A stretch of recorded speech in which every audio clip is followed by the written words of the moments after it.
Welcome to the Vol Bros. My name is Evan. This is my brother Rustin, and we are two Vol Bros who are actually bros in real life. And we're hoping everybody has a great Tuesday evening. AP poll came out yesterday. The Vols came in at preseason number 12, which really means absolutely nothing unless you start winning, in which case preseason rankings matter. Like, for example, if you're Georgia, they're going to be they are preseason number one. So if they win, they ain't moving. So that's when preseason polls matter. But for Tennessee's purposes, just win, baby. So having said that, somebody, I can't remember who it was. If you're watching right now, please let us know if it was you. Somebody asked us several months ago. I mean, I'm talking maybe like in February or March, that this season, this upcoming team would be the most hyped team. See what we did there? The most hyped team since when? Since when? So we're going to answer that question. Zach's joining us. Hey, Zach, good to see you, buddy. Welcome here, man. We're glad you're here. So, Rustin, if you had to answer the question, this was the most hyped Tennessee team since what year? What is your answer to that? I'll take Butch Jones's 2016. Sorry, Butch Jones 2016 team. They were preseason number 9, ended up going 9-4, finished number 22. If you look back at that roster now and you look at the amount of NFL talent that was on that roster, that team could have been special. But instead they were 9-4 and finished 13 points lower than where they started. So I'll go with them. So I was waiting to see where, this upcoming season's team came out in the preseason poll.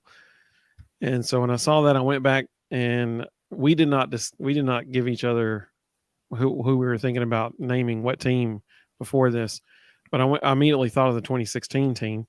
So I went back and checked, where they started in the preseason poll, and sure enough, just like you said, they were number 9. So I was like, well, numerically, I guess you'd have to say them, because let's be honest, we all thought we all expected them to win the SEC East that year, and they should have, because they beat Florida and Georgia and still didn't win the SEC East. How is that even possible? But somehow they managed it. All they had to do was beat Vanderbilt to end the season, and they couldn't do it. If memory serves correctly, I'm pretty sure I remember watching LSU play, and all LSU had to do was score a touchdown from the 1-yard line on 3rd and goal, and that would have caused a tiebreaker situation where Tennessee still would have won, even if they had lost to Vanderbilt. And they didn't get it. They called timeout, run back out there, and there was confusion coming out of the timeout on 4th and goal from the 1, and they missed it then too. And Tennessee did not make it to the SEC championship game. They should have been in the SEC championship game that year. My goodness, you had talent all over the place on that team. So I just on the offensive side of the ball, okay? I pulled up all the season stats from 2016. Let me read to you what the offensive side of the ball had that at the time nobody realized, but now listen to this. Josh Dobbs, Jalen Hurd, Alvin Kamara, John Kelly, Jawan Jennings, Josh Malone, Ethan Wolf, Jason Kroom, Preston Williams, Brandon Johnson, Jakob Johnson, and Marquez Callaway. All but one of those guys are still in the NFL. Yep. It was just, oh my goodness. I mean, after they beat Georgia, everybody's saying this team of destiny at that point. I mean, after that incredible win, and oh man, how in the world did that team not make the SEC championship game? Unbelievable. And they were 9-4, but that 9th win was a bowl game win. So they finished the season 8-4 after being ranked preseason number 9. It's just heartbreaking. And on the defensive side of the ball, there were 7 guys who recorded a stat that season who are still in the NFL. So there was almost 20 players on that roster that 7 years later are still in the NFL. That's a tough pill to swallow right there. Doug agreed with us. He said the 2016 team. Jody Wooten said 97. Peyton was coming back, and we thought we were going to win a national championship. I mean, I guess so. I think, you could say 2001 also had a pretty substantial expectation on them. And unfortunately, that, well, I'm not going to go there, but, 2001 would be another season where there was a lot of expectation coming into that season. Even 99, coming off a national championship, T. Martin returns. And I mean, you could even say, that was a year where there was a lot of expectation. Zach agreed. He said hyped team has to be 2016 or 98 team. Speaking of the 2016 team, Doug said poor job by Butch Jones, should have won the East. Absolutely. That is 100% a correct take. I believe that was bad. As bad as Butch's last season was, 2016 might have been worse. Because when you look at it now and you look at just the unbelievable level of talent that was on that roster, 9-4 is completely unacceptable. I mean, it is mind-blowing that they lost 4 games with 20 NFL players. Yep. One of which was to Vanderbilt with the SEC championship game on the line. Yep. I mean, holy moly. Zach said we're ranked 12th, right? That is correct. We are preseason number 12. Oh, nice, Zach. Nice. He said they butchered the job. Nice. They could have made it to the championship, and they butchered it. Yep, absolutely. Brick by brick, they did that.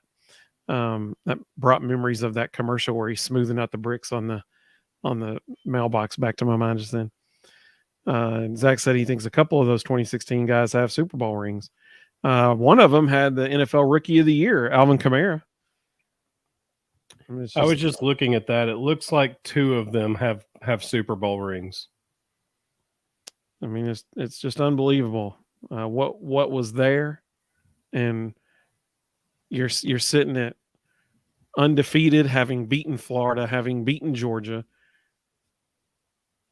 Oh, that's heartbreaking. Well, so moving on from that, because that was much sadder than I anticipated. Let's start the show in a state of depression. Yeah. But I mean, seriously, that I think that is a safe bet that this is the most hyped team, especially if you're just looking at the numerics of it with where preseason ranking since 2016. There's one other thing we want to talk about tonight. Yeah, that's a very good point, Doug. Pretty bad when Will Muschamp can outcoach you. And Will Muschamp is sitting there dropping the F-bomb at the entire student section in Neyland Stadium saying, oh, whoa, Carl, you the man. Look at this. Carl, you just gave us our first ever super chat, man. Like, that is the coolest thing. Thank you so much. We appreciate that. $10. How about that, man? You are the man. That is I didn't awesome. even know that was an option. Yeah, so I hadn't told Rustin about that yet. So yeah, so just so everybody knows, and Rustin, here you'll find out now too. Yeah, it'd be good to find this out. Yeah. So now that we've crossed over the threshold for monetization, we're in the YouTube partner program, that opens up a lot of different options as far as super chats where people can donate during live streams. It opens up membership opportunities. We can have memberships on our channel now, and that was something I've been really kicking around in my mind the last few days of what could we offer for memberships. And I mean, I'm thinking we could do merch stuff as part of it. There's obviously a lot of stuff we can do in season with like college football pick'em, thing during the week. A lot of fun stuff we could do with that. So that's actually something that Rustin and I, we're going to be talking about over the next week or so, trying to figure out what we want to do heading into this season. But Carl, you made history, man. That is awesome. The first ever super chat in the history of the Vol Bros. And so we really appreciate that, man. You're the man. Thank you so much. I'm just glad somebody did it so I could find out we actually had the ability. That was news to me. That's awesome. That's awesome. Zach was talking about as far as like thinking about the 2016 team and what could have been. He said, it's just battered Vol syndrome flaring up in us thinking about that. And that's right. It will bring about battered Vol syndrome if we think about it too much. But so we, the other thing we want to talk about tonight is the AP poll was released. We are, this team it's more hype than it was last year. And, things are starting to swirl now, just like we said they would about Joe Milton.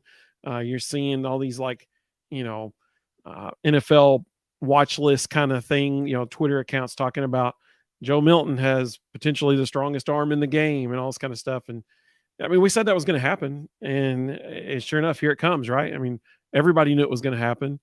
And I mean, you can't throw a ball 90 yards and people not go, whoa, check that out. I mean, like that's going to catch people's attention, and it has. And so now hopefully he can manage that hype as well, because he personally is getting a lot of hype. So the AP poll, I'm going to share my screen, put the AP poll up on the screen here. So obviously, amen, Carl. Totally agree. Carl said Batter Vols is gone. We have the right coaches and the right administration behind it. Absolutely. We are Batter Vol syndrome survivors. We are Batter Vol syndrome survivors now. And so, if anybody wants that Batter Vol syndrome shirt, we got you hooked up at volbros.com. Batter Vol syndrome survivor right there. You got that loaded up quick. I sure did. I have that screenshot saved in StreamYard for if we ever need it. I can just click it real quick. That's one thing that I was thinking about with like, we could do different levels of membership, and one of the levels, everybody gets a Batter Vol syndrome survivor shirt if you join that level, that kind of thing. And we could even do like, you could have like stickers. So like if you comment, you're noticed as somebody who's a member, and like we could have one level where they get like an honorary bro sticker that's by their name, or honorary sis sticker by their name. That'd be pretty cool. Tons of stuff we could do. Tons of stuff. Who knew? But the AP poll, so Georgia, no shocker there. They come out number one.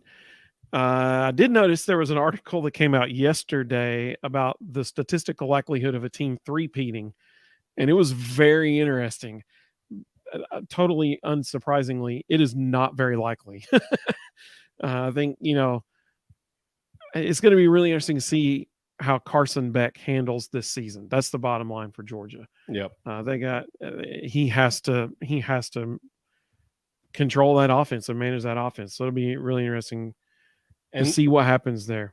And he's got to stay healthy because he's the only quarterback on roster that's gotten game reps. His backup, Brock Vandegrift, is insanely talented, but he's never taken a college snap.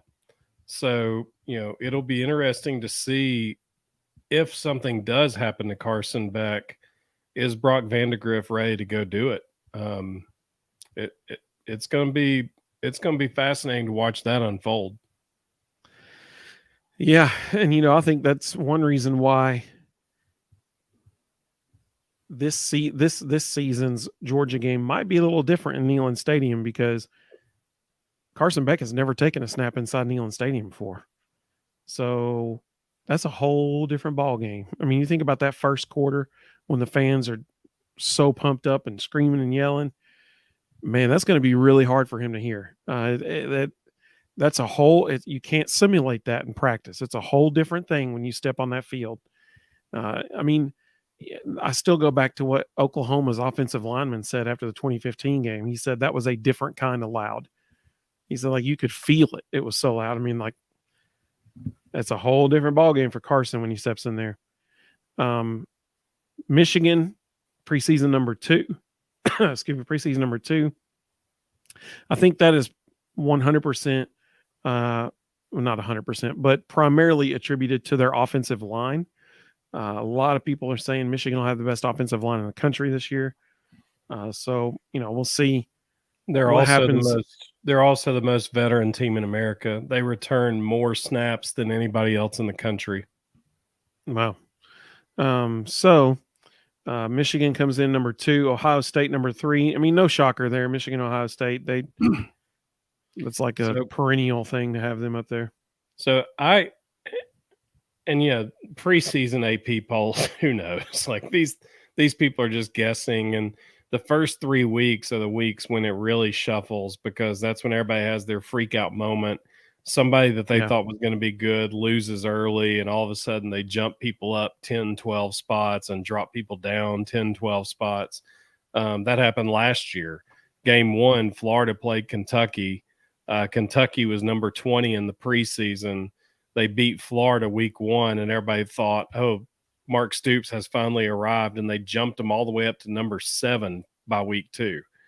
And we all know how that ended. Not well for them. Yeah.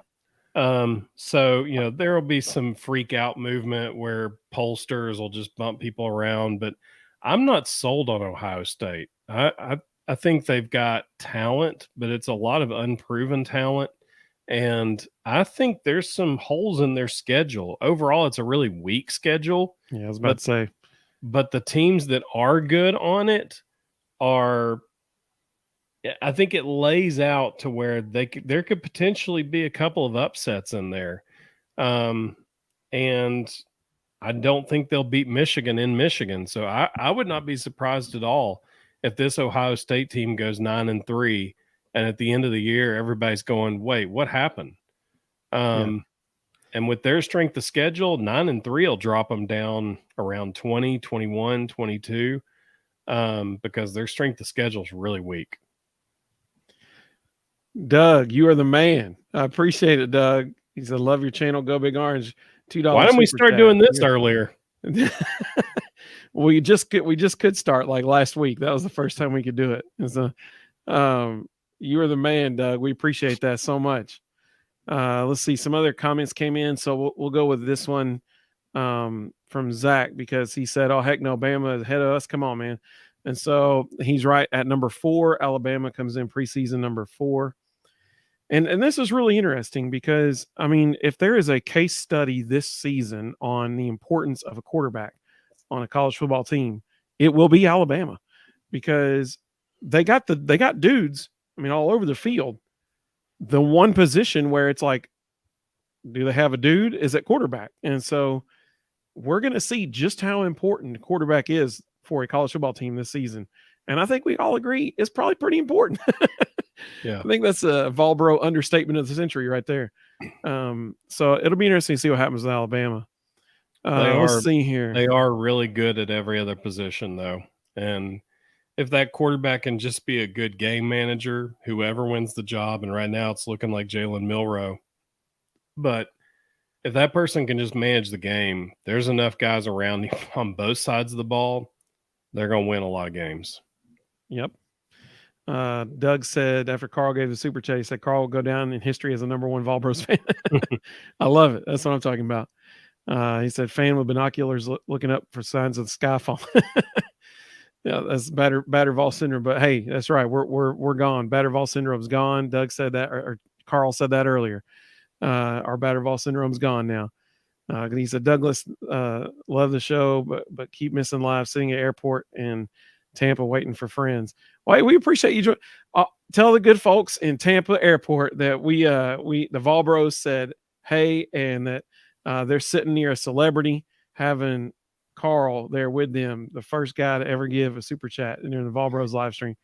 Thank you. That's awesome. There's worse airports to be in. The Tampa airport's actually pretty nice. I like flying into there. I can give you a list of really bad ones. And then, like I said, Doug gave that super chat earlier, and man, we were so appreciative of that, Doug. Thank you so much. That's awesome. And Carl applauded Doug for the super chat.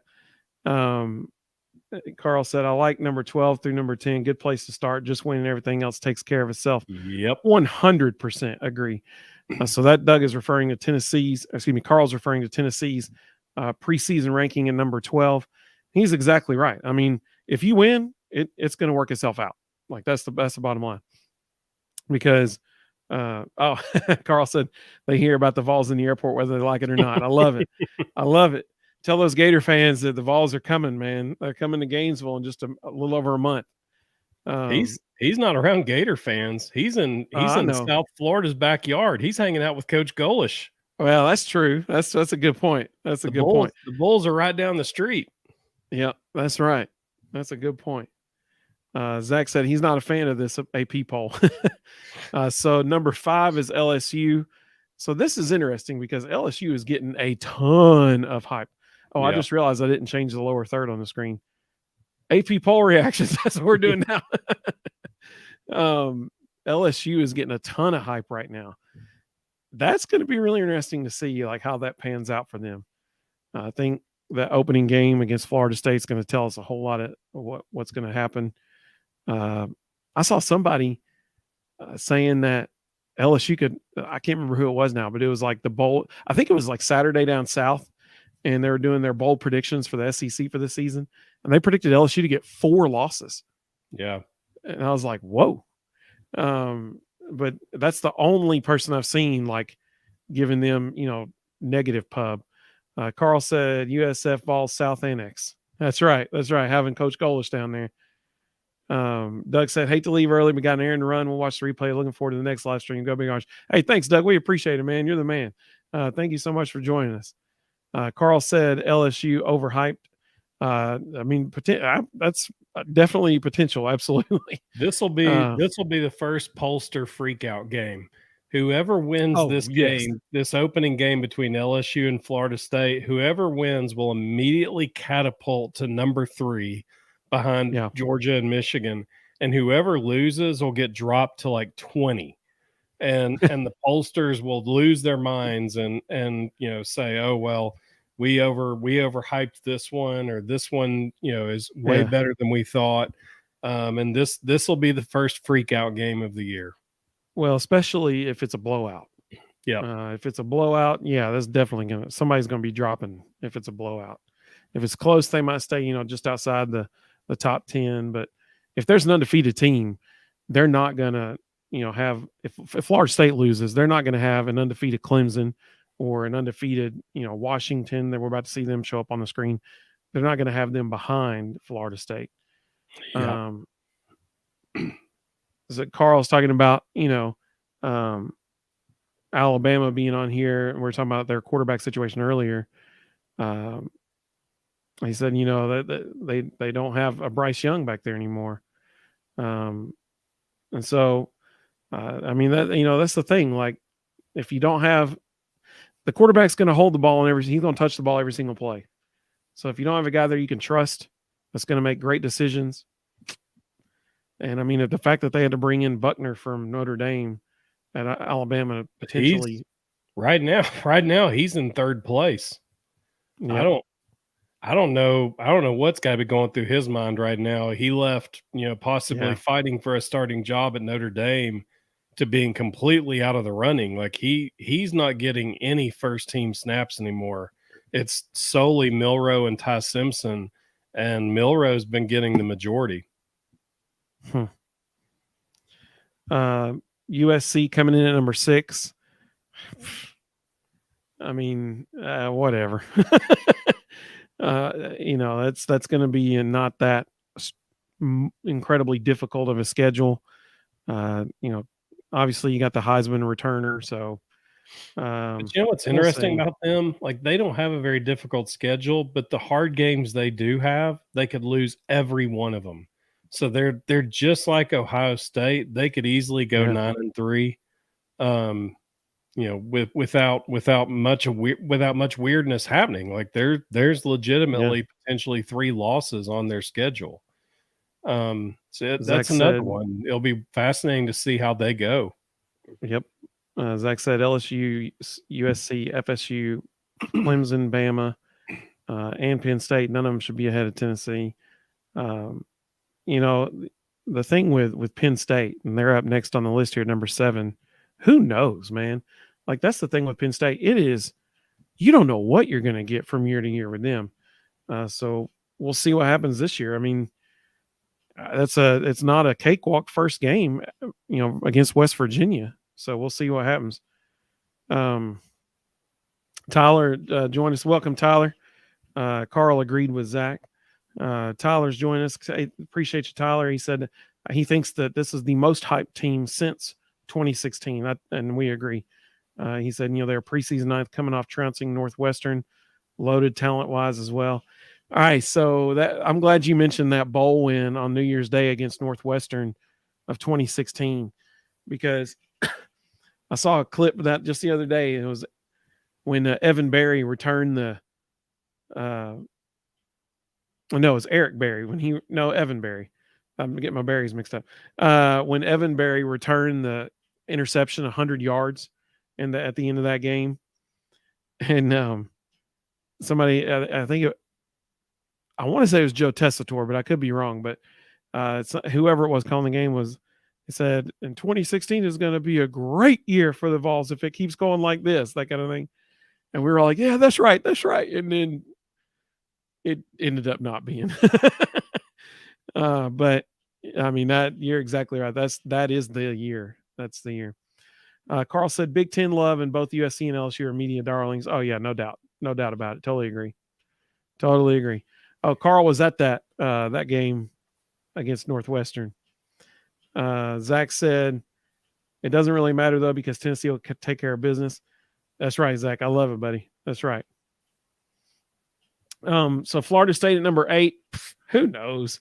I mean, come on. As weird as it is to say it, I think this opening game is going to be the tone setter for their entire season. Mike Norvell's been teetering on that. Is he still a good coach? Can he turn the corner at Florida State? Or is he a group of 5 coach who's never going to figure it out? And as weird as it sounds to say it, I think this game is going to determine that. I think it'll set the tone for their whole year. I totally agree with you because, I mean, because we've been there as Tennessee fans. We've been there as, as battered Vol survivors. We've been in situations where you enter the season and you're like, I mean, we're supposed to be good, like, and then you got that little hesitancy about you, like, what if something bad happens? Prime example, the opening game of, I think it was the 2017 season against Georgia Tech, in the Mercedes-Benz Stadium in that Chick-fil-A opening game, whatever they called it. And Butch ended up wearing the helmet, the leather helmet. So Rustin and I were there that game, and man, it was just bad. Like, Fortunately we won, and I think it was double overtime that we won. There was a blocked field goal. Fans were chanting, "It's great to be a Tennessee Vols." We left, but you're sitting there watching that, and you're like, "Are we gonna get better? Like ever?" That was the game Butch had the defensive line lining up a yard off the ball to avoid being chop blocked. And so Georgia Tech was just running power over and over and over and just blowing us off the ball because we had already taken ourselves off the line of scrimmage. Yep, that's right. Carl, it was good to see you, buddy. He's got some friends showing up. So good to see you, Carl. We hope your flight is right on time. Wasn't Carl the one that was in the person that was Doug? I think he was picking people up at the airport. Oh, gotcha. Okay, I gotcha.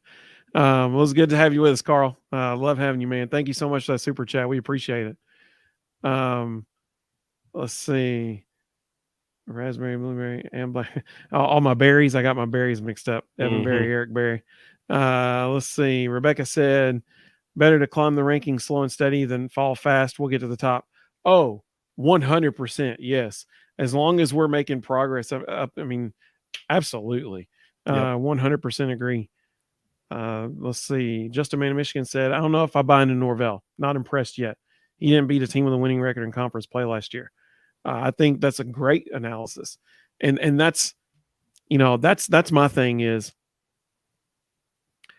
what if that opening game LSU wins by, let's say it's not a blowout, but let's say they win by like 14 points. He'll immediately be on the hot seat. I totally agree.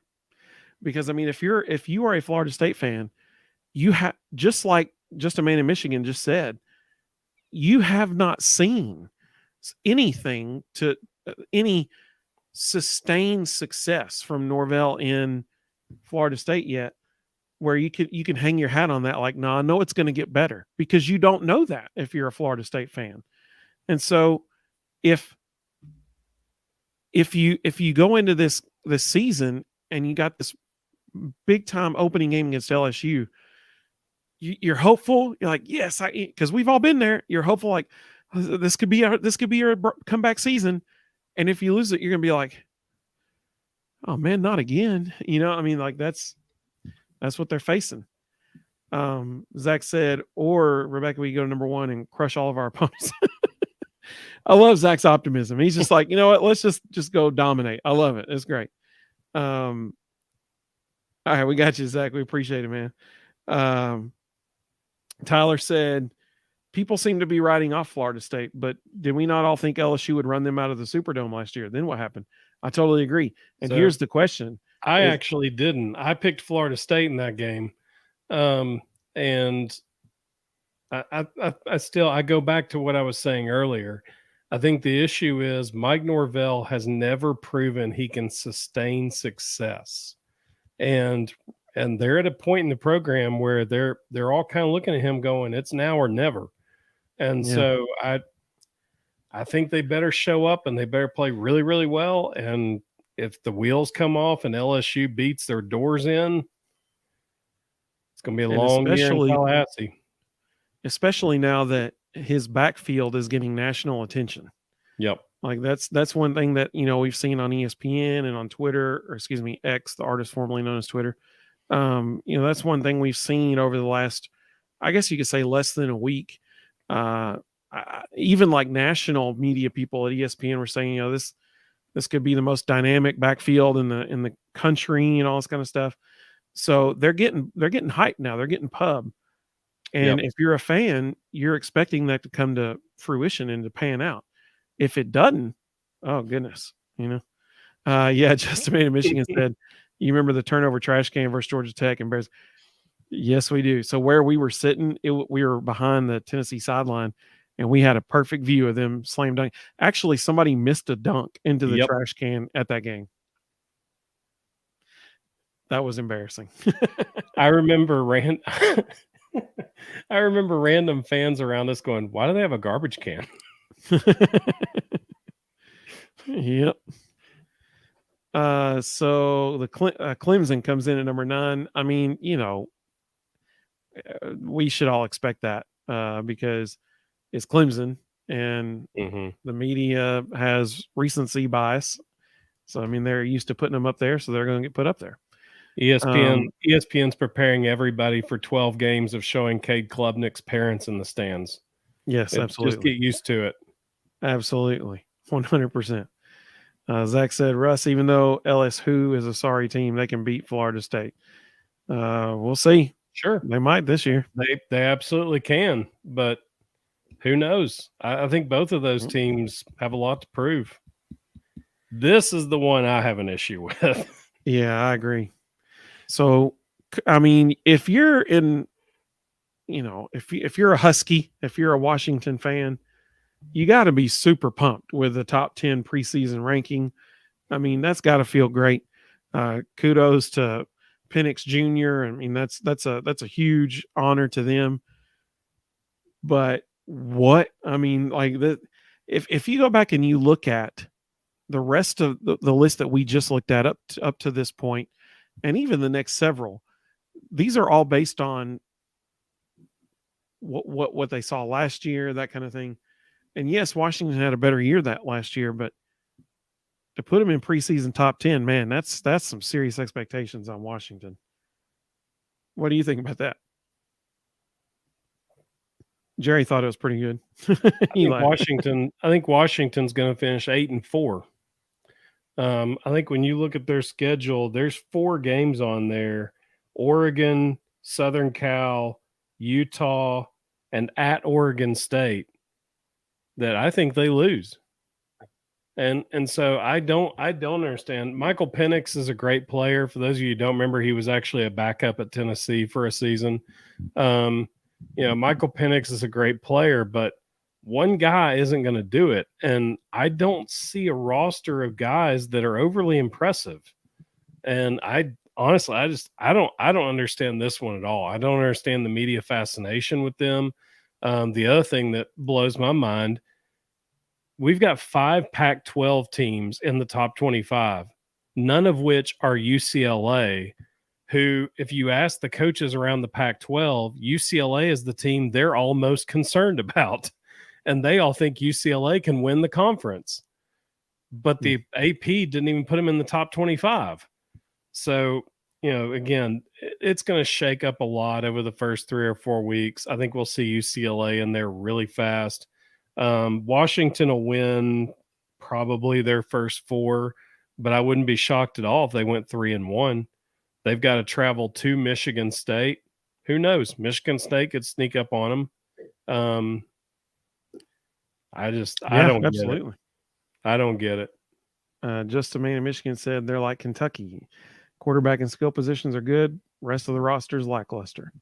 That's fair.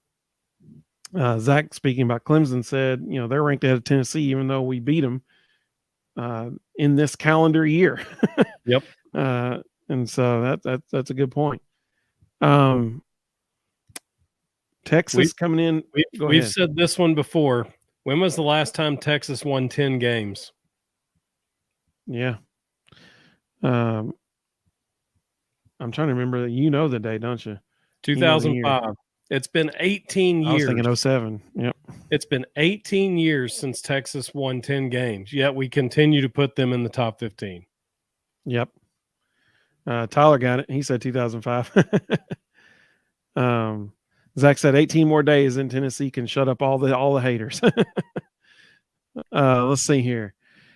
So Texas, number 11. I mean, that'll be interesting. Quinn Ewers will be the starter for sure, but it'll be interesting to see if Arch is the first guy off the bench in a backup role, that kind of thing. That'd be interesting.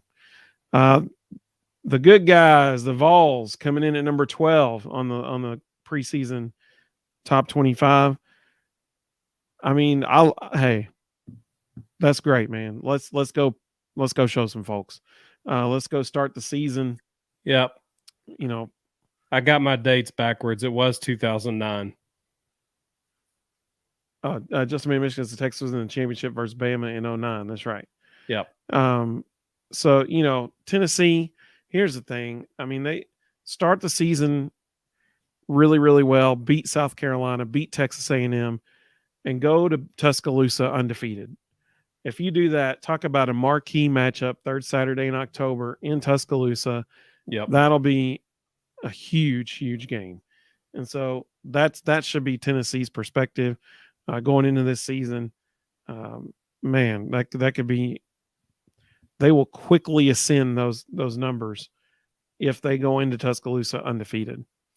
Notre Dame at 13. I love being number 12.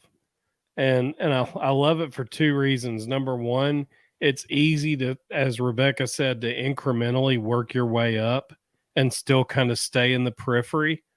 But from an internal perspective, it gives those coaches something that they can keep throwing in front of those guys as a chip on the shoulder moment and go, look, they think Washington's better than you all. They think Clemson's better than you all. You beat them. There's an opportunity there to just keep using that. And if you just incrementally move up, all that matters is where you are in November and December. It doesn't matter where you are in September. Absolutely. Totally agree. Notre Dame coming in at 13. We'll see what happens with Notre Dame. It's every year is a toss up. Utah at 14. Hey, Utah's good. Yeah, I think they're undervalued there. Yeah, Utah, they can play. Zach said Texas is getting hyped because of Arch. That's probably true. And then he said, I was happy at the start of the show, but then you showed me this list. Sorry about that, Zach. Be happy for the list. The list is good. We don't want to be out in front on the beginning. We don't want a huge bullseye on our back. We want to be able to put the target on everybody else as we go. Oregon coming in at 15, Kansas State at 16, TCU at 17, Oregon State at 18, and Wisconsin at 19. That Wisconsin one's interesting with Luke Fickell up there now. That's interesting.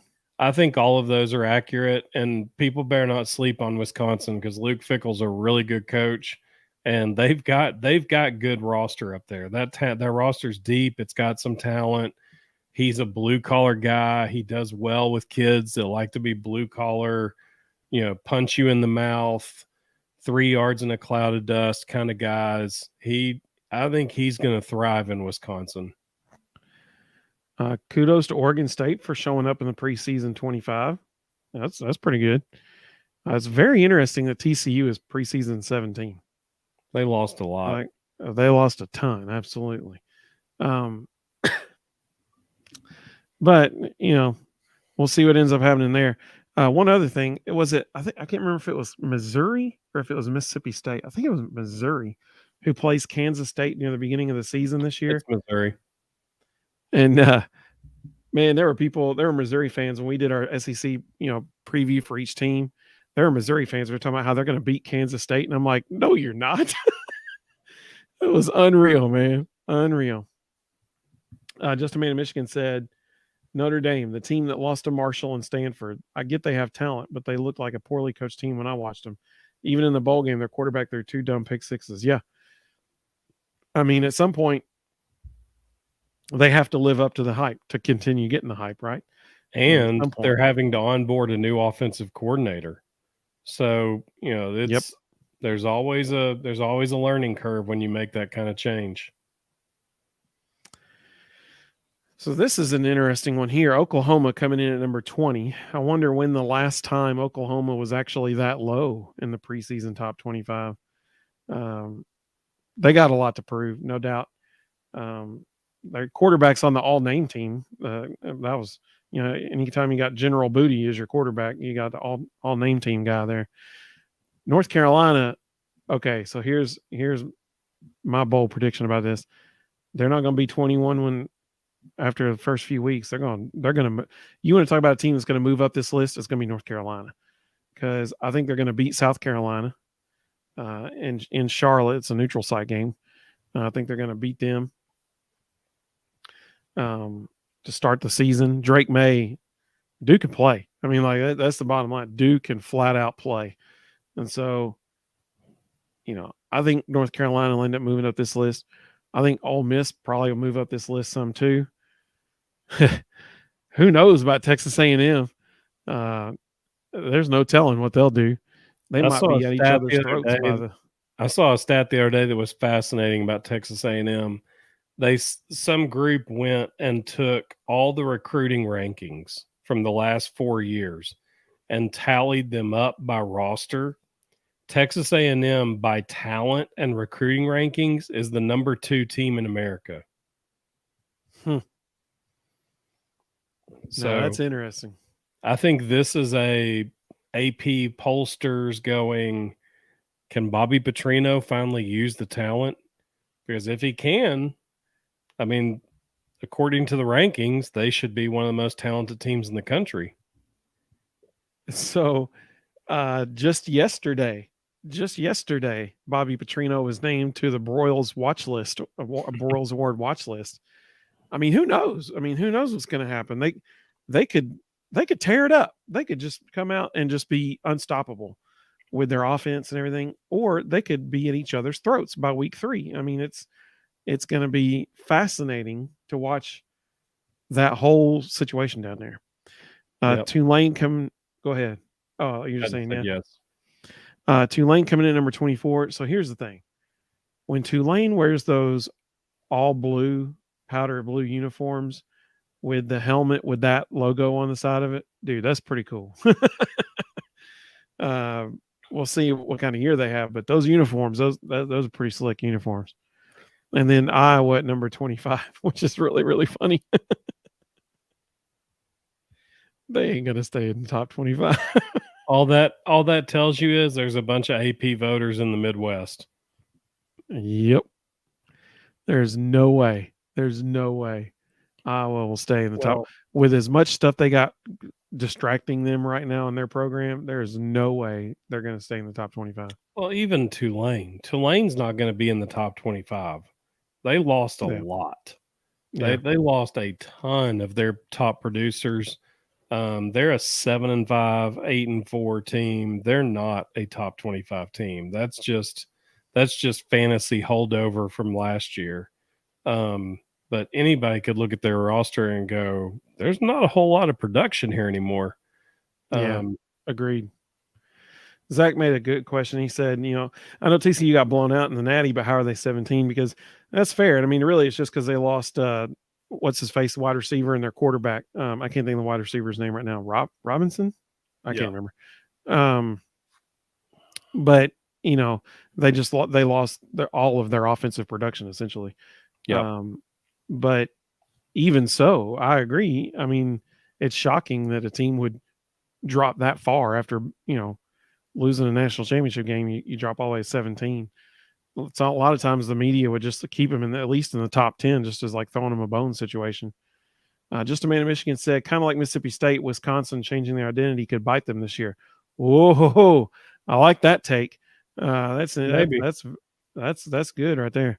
I do think Wisconsin forever was known for fantastic offensive line play and good defense. Luke Fickell's going to bring defense. Like they are going to be very, very good defensively. So that's going to be a good fit. The question is going to be he does like to spread it out more, but he runs the power spread. So I think they can take what they do with their offensive linemen and incorporate the power spread into that. And it might look a little bit different than what they've done in the past, but from a run game perspective, it's all about punching you in the mouth. So I think he's going to do really, really well there. I think that was a great hire. I'll be very surprised if it doesn't go the way I'm expecting it to. I think he's going to really excel there. Tyler Goldberg said, hope UNC's defense gets better. Yeah, they do too. But I mean, like, they're going to put up some points. That's for sure. They're going to put up some points. Mr. Jones said, what do you think the chances are of landing Wingo? So Mr. Jones is referring to Ryan Wingo. He's a wide receiver out of Missouri. With their new law, I think he's going to Missouri personally. This year or next year? Well, that's a good point too. That's a good point. I wouldn't be surprised at all. I wouldn't be surprised at all if he and Williams-Nwaneri both went to Missouri for 1 year, cashed in on all the Missouri NIL law, and at the end of their freshman year, transferred to a contender. Just like Quinn Ewers did, using Ohio State for money and then going to Texas. Yeah, that's a fair point. Just a man in Michigan said A&M has dumpster fire written all over them. I'm sorry. It sure could be. Absolutely, it sure could be. Man, it's going to be must see TV, honestly, because during their games there's going to be cameras all over Bobby Petrino and Jimbo Fisher. Like that's just the way it's going to be. That's going to be the talk of the guys calling the game. They're going to say, wonder who's calling this and that kind of stuff. Anytime there's a controversial, call and doesn't work out, they're going to be like, oh, I wonder if the other one should have called it. Like it could be dumpster fire. You're exactly right. The flip side is if Jimbo really does get out of the way, if he truly does step away, Bobby Petrino is a heck of a play caller. And with the talent that's on that roster, if Jimbo really will unleash everything, it could be scary. Mr. Jones bringing up his theory again. I like this. What if Amari Jefferson is planning on flipping just to screw Bama out of the pick they thought they had? Tactical warfare for the Vols. I love it. That's I love conspiracy theory stuff. Hey, it could happen, right? It could happen. Can I ask a wide receiver question? Yeah. A couple of years ago, we had a signing class with 3 wide receivers in it: Chaz Nimrod, Caleb Webb, and who? Yeah. Chaz Nimrod, Caleb Webb, and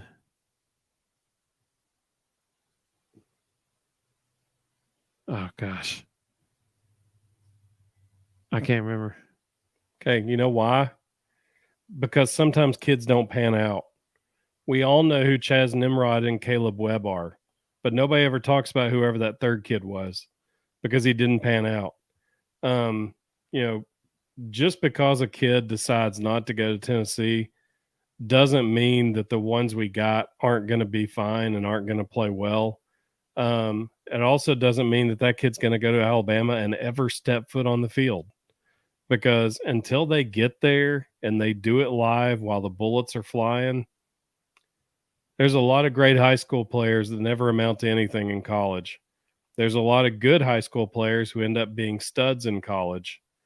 You know, the reality is until they get there and do it, nobody really knows what they have. Yeah, And, that's true. you know, I put a lot of faith in who our coaches are recruiting because they've shown a track record of the majority of the kids they sign pan out. But notice I said a majority, because the reality is you will never have recruiting class after recruiting class after recruiting class where everybody pans out. There's always going to be some kids in there that just can't figure it out. And that's okay. It doesn't matter. So long as the ones who do figure it out continue to develop and get better and better and better. That's what good coaching staffs do. And I think this staff has shown a really strong ability to evaluate talent. And Agreed. I don't worry about who we get or who we don't get, because I feel very comfortable that whoever we do get is going to end up being a really good player. And again, like Ryan Wingo, like Williams Naware, maybe we don't get them this year. Maybe we get them next year. You know, there's going to be kids like that. You know, Coach Prime. How many of this year's freshmen at Colorado are going to get out there and go, this isn't what I thought it was going to be, and jump ship and go to other more prominent schools where they can win and don't get beat up? You know, that's going to happen. You know, that's going to happen all over the country. Now that the portal is a thing, it's going to be forever. And, you know, I'll throw out what we talked about last time. Dante Thornton, Andre Carrick, John Campbell, Keenan Peely, Gabe Judy Lawley. We do pretty stinking well in the transfer portal. So it doesn't bother me at all if somebody goes to another school, because maybe it's not a no, it's a not right now. Sure. You know, and in 2 years we'll go snatch them up when they're better. Let's see. Rebecca said A&M will get in their own way. Yeah, they could. Very well could happen. It'll be fascinating to watch that play out. Vols Time, welcome, Vols Time. Good to have you with us. He said Ole Miss won't stay in the top 25. Potentially, I mean, they'll be pretty good. That running game is going to be impressive. They'll be able to run the ball on anybody. Zach's getting pumped. I love it. I love it when Zach gets excited. He said, I can't believe we're talking about football, getting me excited. I can't wait to hear it's football time in Tennessee. Amen, brother. I'm all about that. I can't wait to hear that either. And Zach helped us out. He remembered the wide receiver at TCU, Quentin Johnston. Thank you so much. He was featured in that same documentary that Jalen Hyatt was featured in, of the Welcome to the League rookie or something like that. Yep. Fascinating show. That was a really good show. This may be my favorite comment of the whole night so far. I love this one. They were in that others receiving votes portion. That's exactly right. He said no beamer ball, couldn't seem to locate them. Yes. I love that. Zach said Max Duggan was the quarterback. That's right. He said, Mr. Jones. So Mr. Jones bringing the heat with the puns again and the one-liners. He said, if Jimbo could put his neutrinos to the side and let Petrino call plays, they can be good. True statement. Yeah, absolutely. Zach said, Jimbo Fisher, get out of the way. That's like saying Georgia fans not being dummies. Also a true statement. Hey, we had a guy. I was nice. I could have been not nice. But we had a guy comment on a video the other day, and so back in January we did a video. We did our top 5 plays of the 2022 season, and so Russ and I went back and forth. His number 5, my number 5. We counted down the top 5 plays, and this guy, he's a Georgia fan. Okay, that was in January when we did that video. It is now August. And this Georgia fan commented and goes, funny. Didn't see any plays against Georgia in there. And I replied back to him and I said, kudos to you, buddy, for bringing that, for getting the attention or something like that. I can't remember what I said, but I was nice. I could have been a smart aleck, but I was nice to him. Mr. Jones said, anybody we keep from Amari Jefferson, anybody we keep from Bama is a bonus. Yeah, I mean, absolutely. Totally agree. Let's see. Oh, okay. This is a good point. Justin Man in Michigan said, speaking of like recruiting and trying to evaluate talent, he said, remember when Derek Barnett got little to no hype when he signed and then came in the camp and he just dominated immediately? You just never know. Yeah, that's a totally fair point. Totally fair point. Now, if I'm correct, Mr. Justin Man in Michigan, you can let us know this, but if I'm remembering correctly, you would have been at Tennessee, at least shared 1 or 2 years at the same time Derek Barnett was there. But you can let us know in the comments. But I think I'm right in remembering that. So maybe, he said if A&M doesn't pan out, then maybe we should go after Walter Nolan. I mean, that's a two-sided coin. Rustin's probably sitting there thinking, some people say that his attitude in the locker room is detrimental, that kind of thing. Yeah. What were you going to say? I know too many high school coaches that are connected to him. Great player. He's absolute defensive starter. Not sure you want him in your locker room, but kids can change.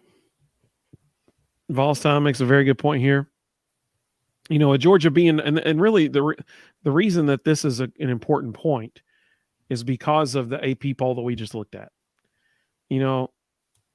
Georgia gets preseason number 1 in the AP poll, and their schedule is Cupcake City, like Volstein said. I mean, you can make a case South Carolina be a tough game.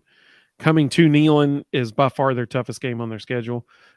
Even I have a real good friend, lives up street from me. He's a Georgia fan. He said, yeah, I mean, Neyland, he thinks Tennessee's going to beat Georgia in Neyland. But he said that's their toughest game on their schedule, no doubt. So having been preseason number 1, I mean, if they just handle their business all the way up until the Tennessee game, they're going to get in the playoff. Even if they lose that Tennessee game, then they're not going to make it to the SEC championship game. And so they just have a back door into the playoff. Yeah. Beamer can be a dreamer. Then he runs into the Vols and gets woken up in a cold sweat. Nice. That is well played, Mr. Jones. They'll probably print that out and put it in their locker room for the game as bulletin board material. I like that. That's good, man. Let's see. Zach said that was his PG answer about about the Georgia fans. Let's see. Tyler said the 2016 team in some aspects is an example of having a lot of hype / no hype and not panning out / panning out. Yeah, I mean, yeah, they might be the most disappointing team in the last 50 years on that campus. For what they should have accomplished, yes. Absolutely. Again, especially now that we know the full extent of how much talent really was on that roster. I mean, right. 20 guys that are still playing in the NFL. Yep. It's just unheard of. Mr. Jones said if Walter Nolan was in our locker room, it would work out. Zach said, could he be another Jeremy Banks situation like Walter Nolan? So I think Mr. Jones made a comment up earlier where he said it's about the people he's Oh, yeah. around. I got you. I don't know if Mr. Jones knows Walter. That is a very true statement. So again, kids can change. Based on some of the things I know about A&M and the internal workings of their locker room, I don't think the people he's around has improved. So again, kids can change, but I'm not sure you want that in your locker room right now. Just a man in Michigan. So I was right. He said he was senior in high school in 2014. Started to follow UT football after he knew he was coming there. So that's a really good point because Derek would have been there the same at least a couple of years while Just a Man in Michigan was there. So that was good. 2016 best game was Georgia game and that Hail Mary catch. Oh, no doubt, absolutely. But the flip side of that is when Butch Jones dropped on his knees and started crying on the field, I think we all knew at that moment he's not the guy. The head football coach at Tennessee doesn't drop on his knees and cry on a field. Like, well, and you know, and the low point that year is you go into the Bama game, or not Bama game, the Vanderbilt game. All you have to do is beat Vanderbilt, and you're in the SEC championship game, and you blow it. Yeah, that was rough. Tyler said he was at that game in Athens. He said also being in Columbia and Nashville was awful, seeing them lose those games. Yeah, I can imagine, especially the Vanderbilt game. I can imagine so much, everything right there in front of you for the taking, and they just didn't do it. Mr. Jones said no one has been happy at A&M. When you're losing, it's hard to be happy. Yeah, I totally understand that. That's a great point. Fans, players alike, absolutely. Georgia went 7-5 that year. Yeah. Butch did have UT in his name. That's true. He did. Zach said no toxic energy when you're going after championships. So, you know, I think as we look at the AP poll, you can't be too upset if you're a Tennessee fan. I mean, obviously you could say, wait a second, there's several teams ahead of us that we beat last year. But what that shows is there is a lot of, I don't know the best word to use for this, expectancy and hope about Joe Milton, but it hasn't been proven repeatedly yet. And I think that's why you got a number 12 ranking. If people were confident in him to be the dude that he could be, I think you'd see Tennessee at number 7 or 8. But, you know, I think that's why we're at 12. There's also a lot of national media members who have votes in the AP poll. And Vol Twitter and the national media have not had the greatest relationship over the last few years. So it's highly probable that that's a fair statement. Some of Tennessee's ranking is affected by that. Just a thought. Absolutely. Totally agree. Mr. Jones said that Smokey Gray game against Florida. Oh yeah, man. Like Josh, no, it was Juwan Jennings going up over the back of that dude, making that catch. That was crazy. Ethan Wolf with a great directly over his head catch in the back of the end zone. That was a great game. Jalen Tabor falling down. That was awesome.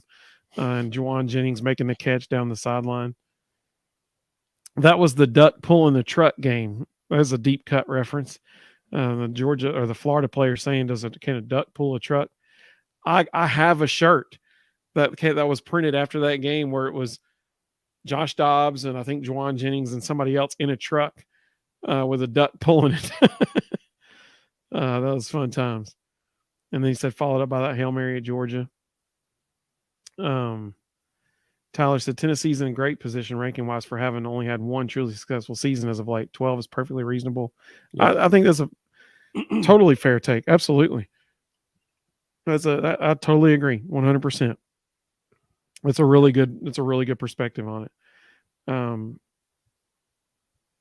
Let's see. Mr. Jones talking about that Florida game, saying we were getting booed walking off the field at halftime because they didn't try to score at the end of the first half. I remember that. They settled to go into halftime. People were like, "Are you kidding me? We're down so much. Why are we taking this going into halftime?" I remember that. Zach was there. That was cool. That was awesome. Let's see here. Ever seen a duck pull a truck? Yep, he remembered. So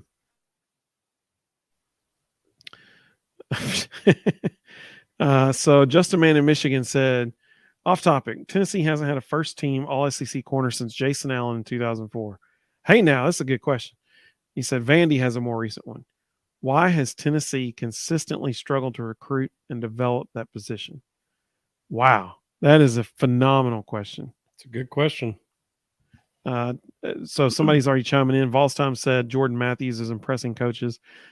So we got today what I had been hoping for a long time now, and that was Gabe Judy Lawley was given a microphone again today.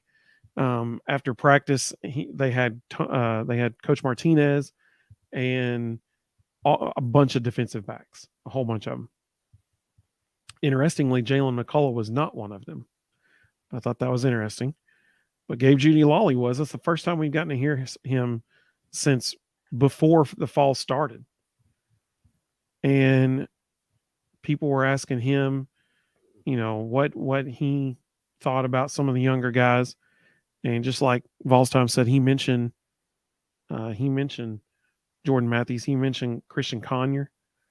He said he's developed more than anybody of the young guys, that he's taken huge steps from the spring to now. That's good to hear. But that's a great question. Just a Man in Michigan. Why has Tennessee struggled to develop that position? I'd say Cam Sutton is probably our best corner that we've had in the last decade. You're right. You're exactly right. I wish I knew the answer to that. Hopefully that's the tide on that is starting to turn. And with the recruiting class that we have coming in now, and the guys that just got on campus, this freshman class of Jordan Matthews. There's another one that they mentioned that Gabe Judy Lawley mentioned by name today. Ricky Gibson. That's exactly right. All those guys. Hopefully they make names for themselves here. Because it's a vitally important position. Well, it's not going to happen this year. So don't hold your breath. Because one of them is already Kool-Aid McKinstry. He's already won one of those spots and the season hasn't even started yet. The other one is probably the kid at Arkansas or one of the kids at Georgia. We don't have anybody that's in the same tier as those guys. I will tell you one thing to be encouraged about this is when Coach Martinez was asked about Gabe Judy Lawley today, the thing he kept talking about was he's so consistent. He said he's Mr. Steady Eddie out there. He said he approaches it like a pro, and it's starting to rub off on his teammates. That's something to be encouraged about. They also allowed the media to watch one-on-ones today, which was new. They don't typically let them stay to see that because they go in order of depth chart. And it was interesting to hear who was going when. The first team safeties were still Andre Turrentine and Wesley Walker. Walker didn't do a whole lot. He's being limited right now, but he was involved. The star is who we all would expect. It's Tamarian McDonald. The corners, Gabe Judy Lawley's actually being held out right now. He was in a red no contact jersey. But the assumption is that he would have been the starter. Instead, it was Kamal Haddon and Danico Slaughter. But they also mentioned Brandon Turnage was running with the ones quite a bit at corner, which was interesting. Christian Charles wasn't really mentioned. He was with the twos, kind of with the threes. So it was interesting to hear. Warren Burrell got some run at corner. But it was interesting to hear who was going where. It was interesting when Martinez was asked about Turnage today. He said when Brandon's fully healthy, he's the best that it gets. Yeah. And that's high praise. That's high praise. And we've seen those flashes. He's had some games where it's like, why is this guy not out there all the time? Absolutely. Mr. Jones said NIL is even the playing field and put fear back into Bama, Georgia. Again, when they think of Tennessee, they have nightmares. NIL has certainly been Tennessee's friend. And kudos to Tennessee that they are the reason that's the case. Yeah. They were ready for it. They had a plan for it. And man, they have dominated how they have put that together. Mr. Jones is excited about Nico Slaughter this year. Yep, we all are, absolutely. If you had one season that's not the 98 season, what would be your favorite? Or if we're talking about since 98, I would say last year. Because it was just enjoyable. Because not only were they winning, but they're putting up 50-something points a game. And you had a guy like Hendon Hooker at quarterback who he may be the easiest person to root for in the history of the game. I mean, he's just an awesome guy. So that would be my answer.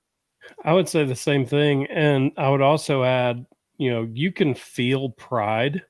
It conveys. And when a team really cares about what they're doing and who they're doing it for versus teams who don't. And I felt like watching that Tennessee team last year, we were watching a whole roster of guys who took a ton of pride in the fact that they were playing for Tennessee and really wanted to make sure that Tennessee was back in its rightful place of superiority in college football because they wanted to be prideful about the fact that they were a part of it. I felt like that really conveyed from that group. I think that's a great answer. Mr. Jones agreed. He said 2022 as well. Just a man in Michigan's, or Mr. Jones said, if the D-line gets pressure, you'd be surprised how good the secondary can look. 100%. Absolutely. And that's what's so encouraging about this year is because we should see that happen on a consistent basis this year. Yeah. If you haven't seen Joshua Josephs lately, go pull up that dude's pictures. He's added about 20 pounds of muscle. He looks like an absolute freak. Yeah, it's impressive. Just a man in Michigan said the frustrating thing is Emmanuel Mosley was mediocre at Tennessee and has been a really solid pro. Yeah, I mean, that's fair. Coach absolutely. Martinez. Yep, that's right. So here's a good question. This is a really good question. He said, are you worried about Cooper Mays' injury? Not a position we can afford to lose. Okay, 100% totally agree. That is an incredibly valuable position, and Cooper Mays is an incredibly valuable person at that position. Am I worried about it? And Rustin, you can chime in too. I would say yes. And here's why I say that. We were told by Coach Heupel in his press conference after it happened that he had a minor procedure the day before that press conference. He'd be out a couple of weeks and he'd be back in time for the opener. All right. I said this on a show a couple of weeks ago or last week, whenever it was. That is almost the exact same thing we heard about Cedric Tillman last year. We were told he had a minor procedure on his ankle. He'd be out a couple of weeks and then he'd be back. And he played in one game the rest of the season. And he didn't even play the whole game.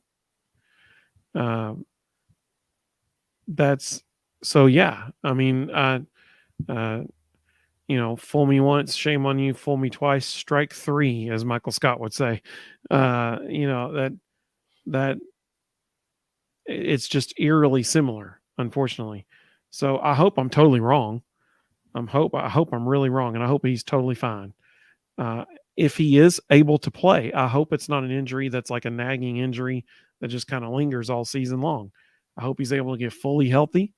And you know what? If they have to hold him out against Virginia to make sure he gets fully healthy, if they have to hold him out against Austin Peay after that to make sure he gets fully healthy before Florida, please do so, because I think we can beat Virginia and Austin Peay without him in the lineup. We need him for Florida. That's the thing. What were you going to say, Rustin? Cooper's one of the top 2 centers in the entire SEC. He's either number 1 or number 2. You can't replace that guy. So, are you worried about his injury? Sure, because he's one of the best centers in the entire country. The one thing I do find some reassurance in, we originally were told Addison Nichols was going to be the backup. Glenn Ellerby shuffled things and has since moved Ollie Lane to center so he could get Andre Carrick in at left guard. So you've got John Campbell at left tackle, Andre Carrick at left guard, Ollie Lane, who's an absolute mountain, at center. You've got Javonte Spraggins at right guard, and you've got Gerald Mincy and Crawford fighting it out at right tackle. We finally have depth. We've never ever had depth. We've never had the ability that if somebody got injured, we can just shuffle people around and get 5 really good linemen in there. And for the first time ever, we can actually do that. So am I worried about Cooper's injury? I'm worried from the standpoint of we can't ever replace that guy. I'm not worried from the perspective of depth, because Glenn Ellerby is an excellent coach, and he's proven over and over again he develops really good players. And he's finding creative ways to get his 5 best linemen out there. Absolutely. Mr. Jones said beating Alabama was the best seen in all of college football, including national championship. The Sea of Orange was unmatched. I 100% agree. Absolutely. I think anybody would agree with that if they're being honest. Tyler, his battered ball syndrome's flaring up here. Mm-hmm. He said, I just have a hard time with that South Carolina loss from the 2022 team. Because the question earlier was, what would be our favorite team? And he said, that's the one that he struggles with. There's something in Williams-Brice that is just difficult to win there. I can't explain it. Part of it was that they top dressed the field before the game. And it was like sand everywhere. But yeah, I mean, it's an electric place. Heupel said we would be elite on defense. So far, he has delivered. This year will tell the tale, I think, on that. Hey, traveling fools, welcome. That's awesome. Good to see y'all. I'm glad you're joining us. Mr. Jones said South Carolina sabotaged the field with potholes. They were actually sand dunes, but sand dunes. Thing. Yeah. Zach said Joseph's is huge. Yes, he is. Yes, he sure is. He has gotten in the weight room this summer for sure. He knows where it's located. Yeah. He may have a key to the door at night or something, because he's been in there. All right, so this is a good question to end on right here. This will be our last one. This is a good question. Justin Main of Michigan said, are SEC road environments just tougher to play in now than they used to be, or is it a Tennessee problem? They have so many penalties on the road. So, I think there are certain stadiums, and Rustin can agree or disagree with me here. I think there are certain stadiums that are very difficult to play in, especially at night, which is why I think the LSU game last year was so different than what anybody expected, because Tennessee fans showed up full force, and it was a noon game, so it wasn't at night. 11 o'clock local time. Yeah, exactly. And so it was not as loud as it normally would have been. And the fact that we recovered a fumble on the opening kickoff totally deflated that place, changed the whole complexion of it. I think so. So here's what is a good question here, for based off of what Justin Main of Michigan said. This will be the last year that we ever get to see this, or we can say this. But up until now, even numbered years are good home games for Tennessee, because they had Bama and Florida at home. Odd numbered years, you have to go to Bama and Florida. And that's what they'll have this year. So we'll find out early at the Swamp how Tennessee handles a tough road environment.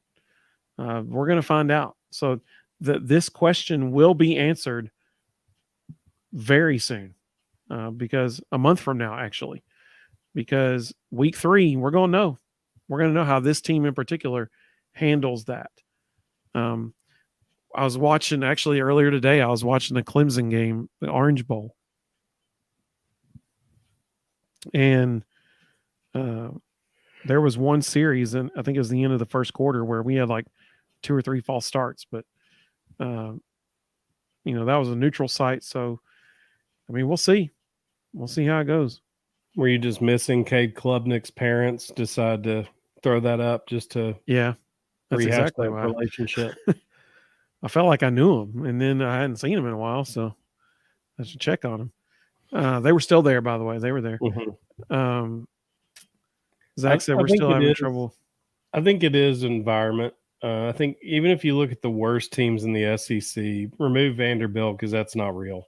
But, when you look at the rest of them, I mean, even Missouri, as bad as they are, you don't want to go to Missouri in November.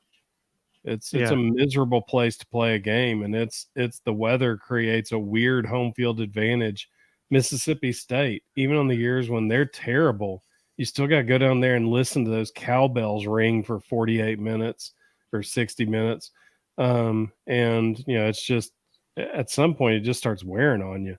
So I think environment does matter. The SEC motto, it just means more. I think that gets played out in stadiums all over the SEC every weekend. Totally agree. Mr. Jones said Vols fans travel better than any other team in the country. That's true. He said we took over at LSU Stadium. No one ever does that. That's exactly right. I think it caught them off guard. I agree. Totally. We just got a commitment from an offensive lineman who was at that game, and he said Tennessee first got on his radar because how many Tennessee fans were in LSU Stadium. Mm-hmm. He said Joe doesn't lose in Florida. He catches rabbits in Florida too. So that's exactly lots of right. them apparently. Yep.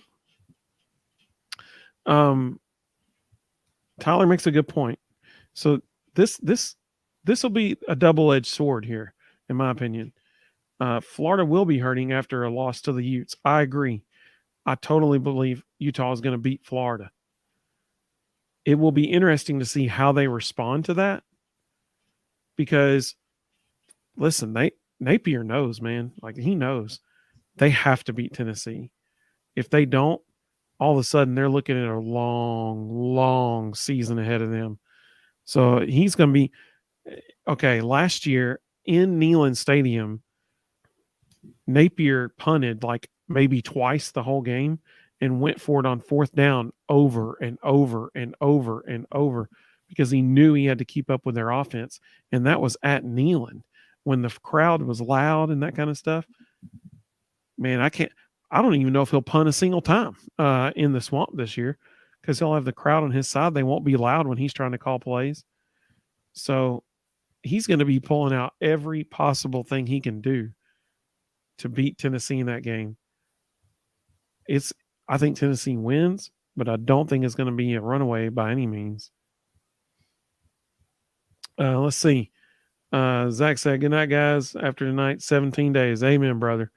Zach, it's great to see you, buddy. We always enjoy having you on here. You're the man. Just a Man in Michigan said, I was at the LSU game. LSU fans were stunned how many Tennessee fans were there. That would have been, wish I had been there too. I'm sure that was incredible to watch, especially seeing just how much orange was there. That's so cool. The UT Florida game is a springboard game for both teams. It's rare either team has a good year after a loss. Yeah, I totally agree. I mean, that is going to be, listen, both teams have question marks around them going into that game. Is Tennessee for real? They're going to be playing Virginia and Austin Peay before that. Everybody's going to be like, yeah, they should beat them. So that's going to be the game that says, are they for real or not? I totally agree. Same thing for Florida. Mr. Jones said, fans are crazy. Absolutely. He says Tennessee wins big in the Swamp. I hope so, but I just don't. It all depends on how bad Graham Mertz is. Well, and Florida's having some issues. They lost their best defensive end this week to an ACL. They're running in some problems. Their depth is really starting to get hit. But I tell you what, you want an entertaining game to watch early in the season, it's going to be Tennessee, Florida, because there may not be a punter step on the field the whole game. Yeah. I mean, that's crazy to say that, but it's true. Like, there may not be legitimately. So fun. That'll be fun. Well, hey, we appreciate everybody joining us so much. And also, thank you to Carl and Doug for giving us the super chats. That's awesome, man. Thank you so much. We really appreciate that. We hope everybody has an awesome evening, a great Wednesday ahead of you. We are so close to Tennessee. Yeah, that's Bader-Vol syndrome right there. I feel that too. 4th and 14, Hail Mary. Absolutely. Joe Milton said he doesn't lose to Florida. That's right. That's right. And he doesn't lose rabbit catching competitions in Florida either. That was still the greatest quote ever from Joe, talking about catching rabbits in Florida. Traveling Fools, we're so glad y'all joined us. I appreciate you guys joining us too. We hope everybody has a great evening. We got content coming out every single day for like the next week or more. It's going to be awesome. This Friday, Josh Mancuso is joining us for the second time. Well, excuse me, for the first time, because Coach Lance Decker was the person who joined us the first time. So we got Josh Mancuso joining us this Friday. You're going to want to see that. He's going to give us his game-by-game predictions of Tennessee's season. Monday, so less than a week from now, Austin Price from VolQuest is joining us. You're going to want to hear him. We got some really, really intriguing questions that I think intrigued him too. And so we're going to enjoy having him on here Wednesday or next Monday. Jeff Cate from Off the Bench Sports here in Chattanooga. He also works with Red Zone Sports in Chattanooga. All the recruits that he's going to be talking with, all the recruits in the Chattanooga area, Boo Carter, Marcus Gorey, Carson Gentle. It's going to be awesome to see. Mr. Jones, we'll ask him about Amari Jefferson for you. Yeah, that's right. We'll ask him about. Rebecca said she loves Josh. So excited. Yeah, we're excited too. Josh is a great guy. He's been really good to us. We're excited to have him back on the show. That'll be a lot of fun. Traveling Fool says, one of you a musician. No. We can sing a little bit. We won't force anybody to hear that right now, but my wife is.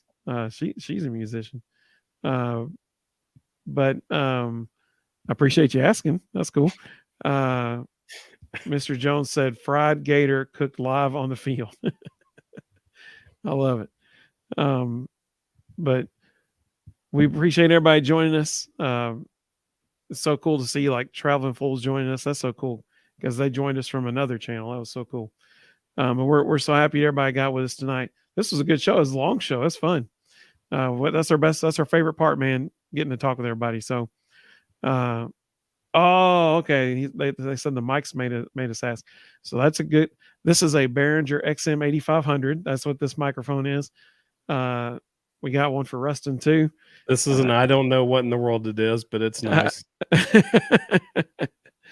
Yeah, these microphones, there's a great YouTube channel called Podcastage, and he reviews microphones, and it's fascinating to hear the differences in them and stuff. I'm a equipment geek like that. I like all this stuff. I do not watch this. This is it is a stage mic. That's exactly right. This is a dynamic microphone.